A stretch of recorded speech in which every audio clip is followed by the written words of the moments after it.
देख ली निफ्टी 50 का है। आज कितना तारीख है? 16 तारीख, नौवा महीना। 16 तारीख 9वां महीने को मार्केट क्या कर सकता है, इसको प्रेडिक्शन के रूप में देख सकते हैं।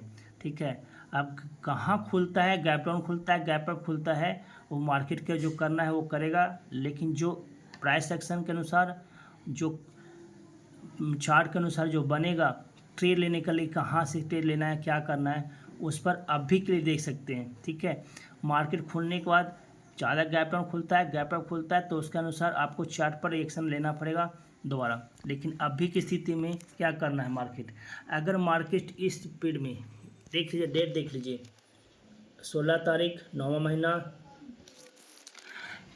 इस जोन में मार्केट खुलता है 25,000, देख लीजिए 25,000 इस जोन में। ठीक है, जो भी हो डिजिट, इस जोन में मार्केट खुलता है, तो बीच में खुलता तो शांति से बैठिए, कोई ट्रेड लेने का प्रयास मत कीजिए।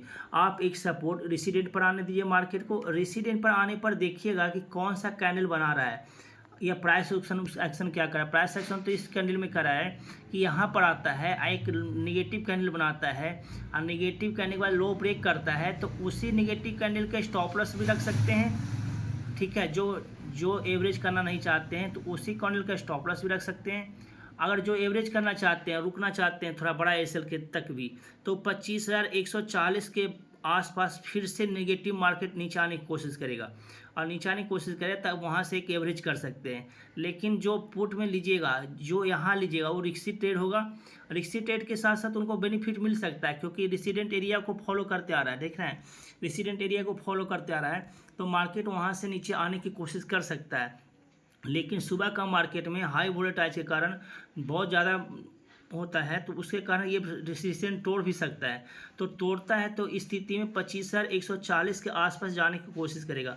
25,140 के पास जाने की कोशिश करेगा, तो यहाँ से एक बार सोचेगा सेलर फिर से मार्केट को नीचे लाने के लिए, तो यहाँ से एक एवरेज का प्लान यहाँ से बना सकते हैं। जो क्वांटिटी यहाँ पर लीजिएगा वही क्वांटिटी को यहाँ से एवरेज कीजिएगा। लेकिन 25,155 पर आपको एसएल रखना ही पड़ेगा। 25,155, 25,160 के आसपास एसएल रखना पड़ेगा।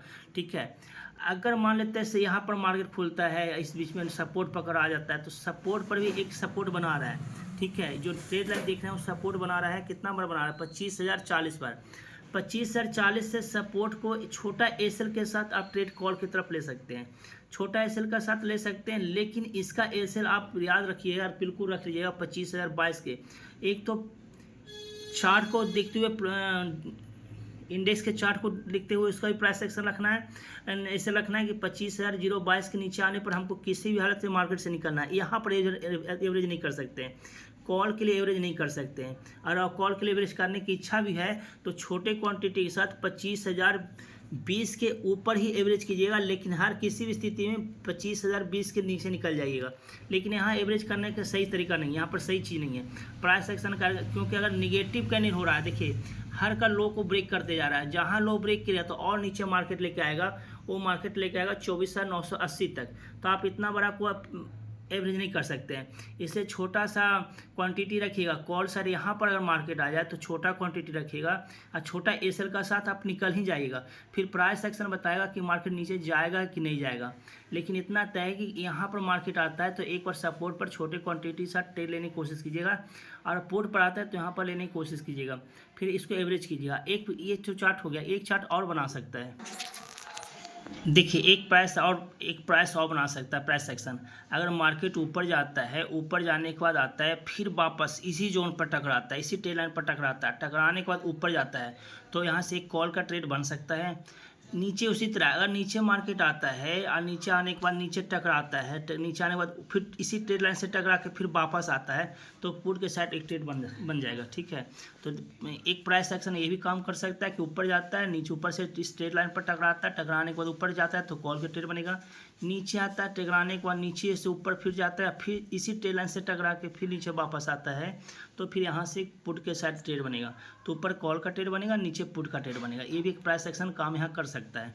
ठीक है, बाकी जहाँ कहाँ गैप डाउन खुलता है, गैप अप खुलता है, ज़्यादा अगर गैप डाउन खुलता है, गैप अप खुलता है, तो इस चार्ट को फॉलो भी नहीं कर सकता है। फिर दूसरा आपको प्रोटेक्शन करना पड़ेगा चार्ट के अनुसार। ठीक है, और प्राइस एक्शन के अनुसार। ठीक है, 16 तारीख 9वां महीना के लिए प्रेडिक्शन बना हुआ है।